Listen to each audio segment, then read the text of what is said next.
today's video, I'll show you how to short using TradingView's paper trading feature.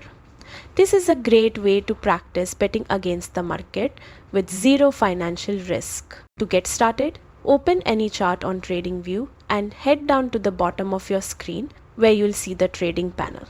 Click it, then select paper trading and hit connect to enable simulated trading. With paper trading active, look to the right side of your chart for the buy and sell buttons.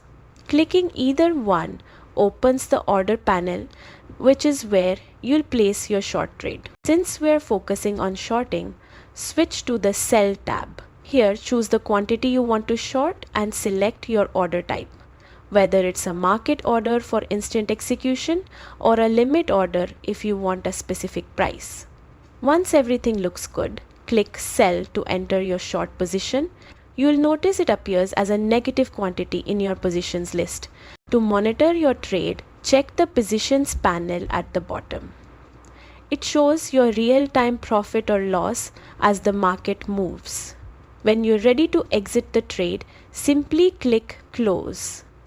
This buys back the asset and completes your short position.